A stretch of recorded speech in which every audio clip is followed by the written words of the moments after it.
El gobierno intenta recuperar los impuestos que tumbó la Corte Constitucional al petróleo y al carbón con ajustes a los impuestos sobre la renta a estos sectores y con el retorno a la renta presuntiva que se eliminó en una anterior reforma tributaria.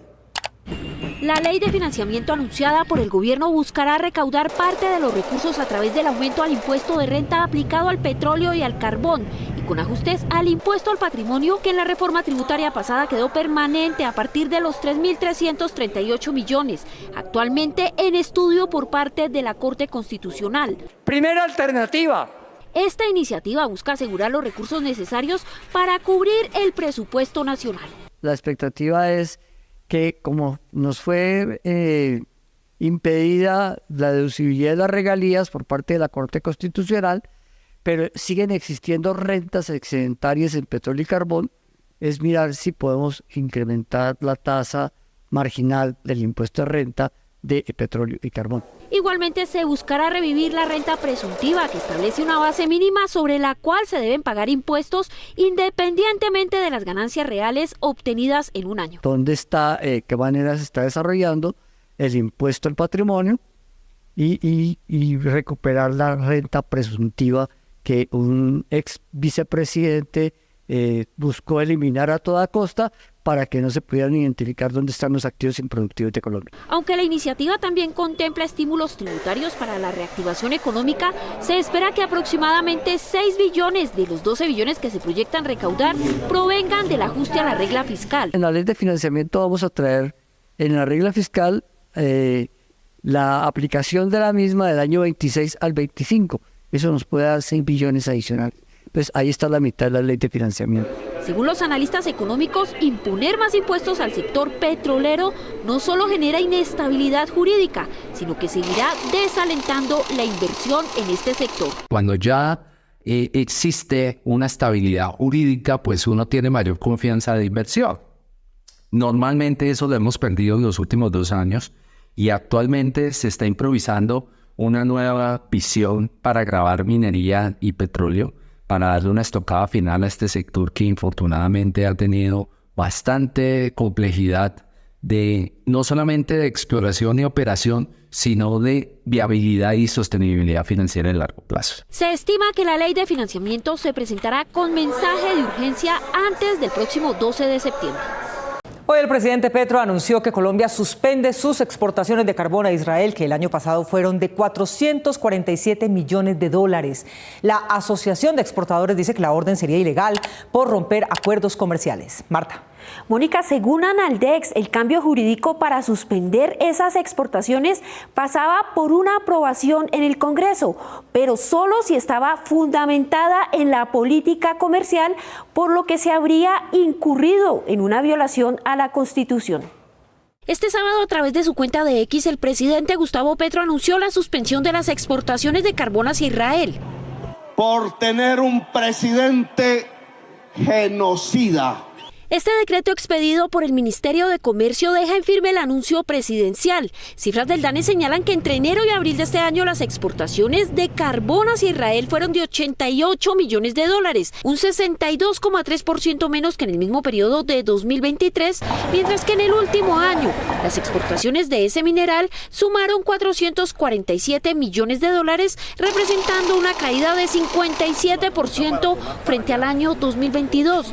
Analdex, el gremio que reúne a los exportadores, asegura que esta decisión estaría desconociendo contratos privados y también el Tratado de Libre Comercio firmado con ese país, que cumple 4 años el próximo 11 de agosto. Tenemos un Tratado de Libre Comercio que prohíbe precisamente en su articulado establecer restricciones al comercio entre los dos países.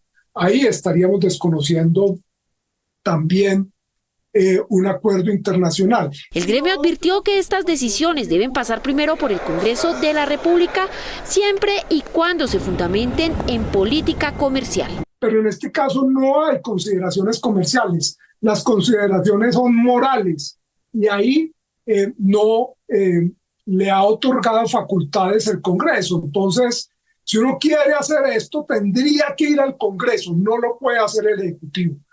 estaría violando la Constitución. Según Analdex, el gobierno tendría que indemnizar a los exportadores, aparte de las demandas jurídicas que se avecinan. Pero en el caso interno, pues los daños que sufran los exportadores tendrían que ser indemnizados.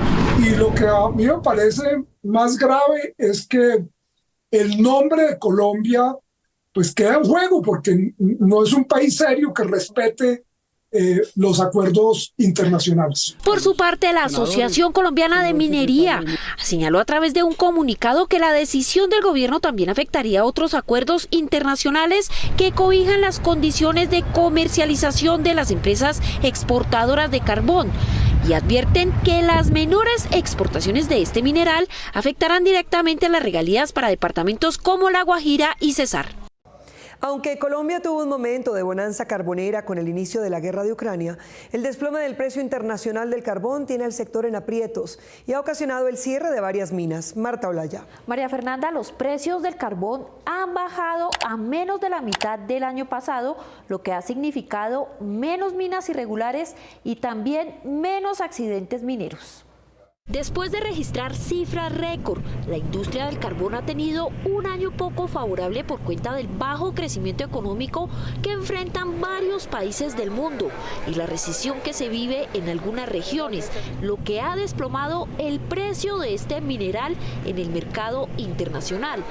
Según cifras de Fenalcarbón, el precio del carbón térmico pasó de $400 por tonelada a 120 y el carbón siderúrgico que se utiliza en las construcciones de $400 a 230 por tonelada, lo que significa un desplome superior al 50%. La Agencia Nacional de Minería asegura que la baja rentabilidad ha desencadenado en el cese de actividades de varias minas, especialmente las que operan de manera informal.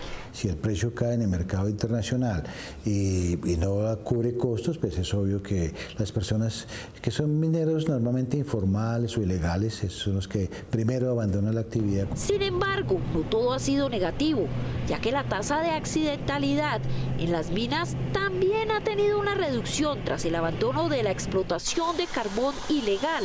Ya empezamos a encontrar bocaminas abandonadas, ese es un tema. Y ahí reduce accidentalidad.